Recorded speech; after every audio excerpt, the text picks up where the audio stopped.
Assalamualaikum warahmatullahi wabarakatuh. Rekan pejuang ekspor, tetap semangat ya untuk belajar ekspor. Sudah beberapa kali saya bagikan terkait dengan bagaimana kita harus fokus kepada peluang dan kekuatan.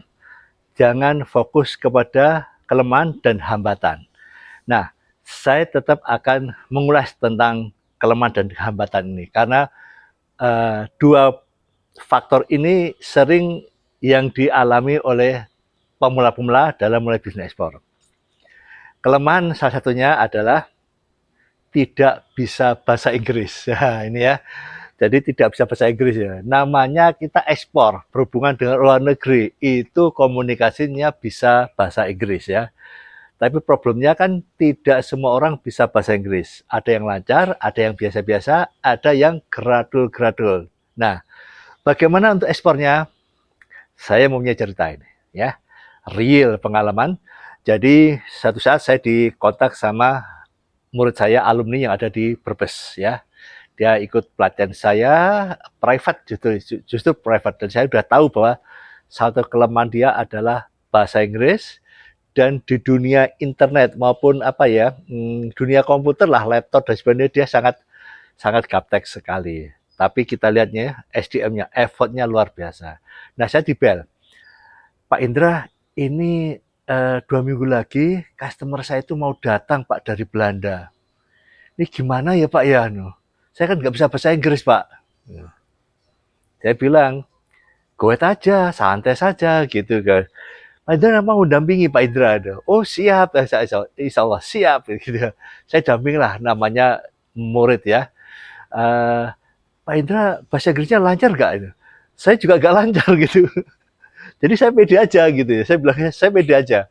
Jadi mau nggak mau sih kita dampingi. Namanya buyer mau datang, nggak bisa bahasa Inggris. Jadi beliau ini ya, namanya Pak Noldi. Ini sering saya ceritakan ya, karena memberikan motivasi juga untuk teman-teman yang lain. Karena dia saya ajari, karena nggak bisa bahasa Inggris, saya ajari pakai apa? Google Translator. Ya dikit-dikit harus Google gitu ya. Komunikasinya via Messenger dan lain sebagainya, WA dan lain sebagainya. Gak ada masalah gitu. Nah, jadi problemnya adalah ketika buyer mau datang ya. Nah, kontak saya lah. Saya datang ke Brebes ya, tepatnya di Jatibarang ya. Ah, ini satenya luar biasa. Satenya Brebes, Tegal, Jatibarang sekitar itu menurut saya ya number one ya. Terus datang saya ke sana, oke, terus kita jemput ya. Jadi saya datang itu pagi jam jam berapa ya? Jam 2 pagi ya, kalau kereta api itu tengah-tengah ya, jam 2 pagi, terus kita di hotel, terus jemput di Bandara Soekarno-Hatta ya, kita jadi langsung. Nah, waktu itu namanya Brexit ya, Brexit itu Brebes exit tol itu baru pertama kali dibuka ya, kita sudah mulai jalan dia, baru pertama kali apa ya, baru trial kita coba di situ. Nah di situ kita jemput orang Belanda ini, dia tegang, saya pun juga tegang, bahasa Inggris saya juga nggak begitu begitu bagus ya, cuma saya pede saja kan gitu, so, pede lah gitu ya. Nah dia ada Bayar itu datang, ketemu dia kan langsung, wah langsung, no dia how are you gitu, wes muncul bahasa Inggrisnya lancar gitu ya. Nah Pak Noldi ini diem aja, 1000 bahasa ya. Orang Belanda bilang how comes ya, aduh gimana ini ya gitu ya, bahasanya gitu, gimana ini. Terus saya jelaskan bahwa dia tidak bisa bahasa Inggris secara oral, tapi hanya bisa melalui chatting.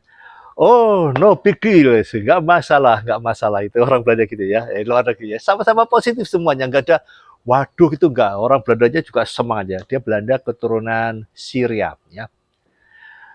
Jadi kita naik mobil lagi berangkat ke Jatibarang Brebes ya, balik lagi lah ya. Kalau kita balik ya, dia orang luar kita tanya, ini berapa lama? Masih 6 jam. Waduh, gitu ya dia.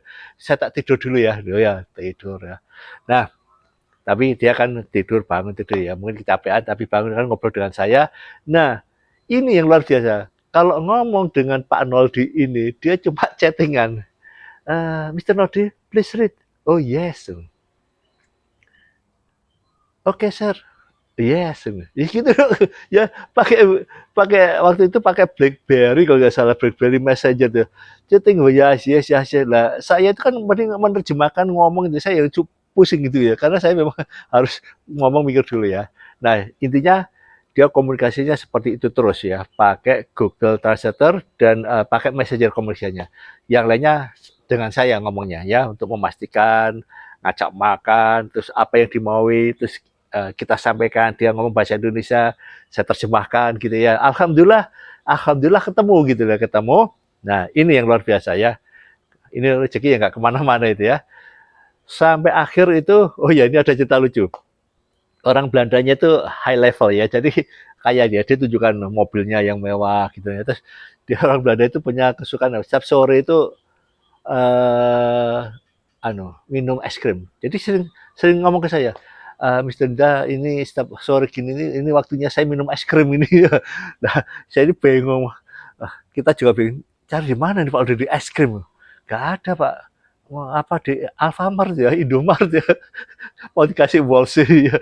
Oh janganlah. Nah, jadi ketika pulang itu, kita pulang itu kan Cirebon ya. Di situ ada Pizza Hut. Ini kita mampir di sini. Wah, customer ini senang sekali ya. Ya, nanti saya ceritakan ya bagaimana kalau kedatangan customer ini, salah satu cerita nih, cerita pengalaman saya juga. Tapi ini penting untuk Anda tentang customernya Pak Noldi itu. Ketemu saat senang di atas minum es krim dan lain sebagainya, cocok lah gitu ya. Kemudian sampai di Soekarno-Hatta itu pagi, ya, pagi jam 1 pagi lah, ya jam 1 pagi itu belum ada keputusan, ya Pak Noldi itu ragu-ragu. Kita tekankan lagi, terutama pembayaran, pembayaran itu ya, Mika masih nggak yakin gitu. Saya udah tekankan pembayaran seperti ini aja daripada ada bingung, rezeki kemana-mana gitu ya. Nah akhirnya disampaikan, menyampaikan maunya minta tolong saya, Pak Indra tolong Pak Indra aja yang menjaga. Oh jangan, kalau urusan ini Anda harus ngomong sendiri, kebayar ini. Bingung lah dia gitu. Jadi akhirnya dia ngomong ya, terpaksa ngomong. Kita bertiga itu jadi ngomongnya begini, jadi tiga kepala itu gini semua mendengarkan dia ngomong ya. Jadi kadang dia malu juga, jadi gini, Mister, yes, price 1100 per ton. Deal. Bayangkan ya. Payment 100% before production. Deal. 5 kontainer. 5 kontainer langsung. Dan ditambah lagi saya kasih deposit untuk 8.000 US dollar untuk beli raw material. Diamankan. Saya kasih deposit. Nah, bayangkan teman-teman ya, nggak bisa bahasa Inggris, ya ta?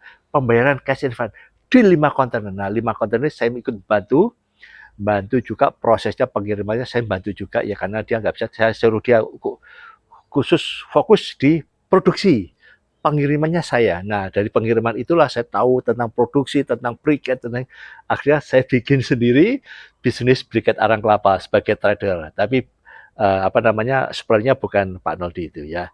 Nah, ini teman-teman ya. Jadi kalau Anda punya kelemahan bahasa Inggris, jalan aja dulu, apalagi sekarang ya.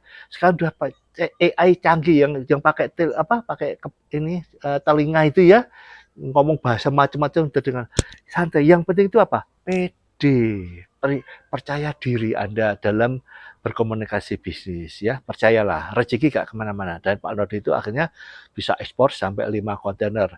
Nah, luar biasanya lagi, ini begitu orang Belandanya sudah pulang ya, masih di bandara ini Soekarno-Hatta. Pak Indra, ini ada orang Jerman mau datang lagi Pak.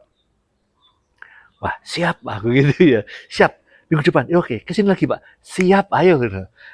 Datang. Saya datang lagi ke sana, ya berangkat, ya berangkat datang lagi ke sana, jemput lagi bandara Soekarno-Hatta, ya Soekarno-Hatta. Orang Belandanya orang Jermannya masih muda, ya. Dia datang jauh-jauh berapa jam ya berarti ya? 16 jam ya, jauh-jauh datang. Ketemu kami, dia langsung ngomong begini, I cannot speak English, only German and Arabia. Nah, gimana kita?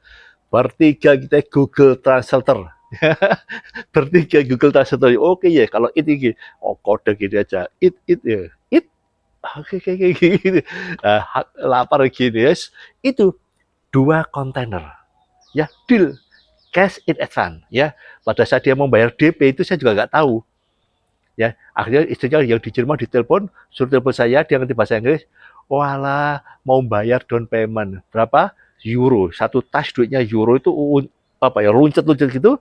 Saya tukar di money changer. Pokoknya dapat DP 150 juta. Satu tas kresek. Saya kasihkan ke Pak Aldi, kasihkan ke istri Anda. Tetap semangat. Nah, gitu ya. Jadi jangan khawatir dengan kelemahan Anda. Ya, rezeki tidak kemana-mana. Ingin tahu contoh lagi? Bagi Anda yang pernah haji umroh, apakah harus berbahasa Arab? Ngerti bahasa Arab? Enggak kan? Tapi kenyataannya bisa borong pakaian, ada dipertemukan di kemudahan. Kalau nggak anti, paling pakai kode-kode 2 real, 3 real, 4 real gitu. Close deal, oke? Tetap semangat, jangan fokus kepada hambatan, ya. Semua hambatan, kelemahan ada strateginya dan itu perlu konsultasi ya. Tetap semangat, ayo ekspor. Wassalamualaikum warahmatullahi wabarakatuh.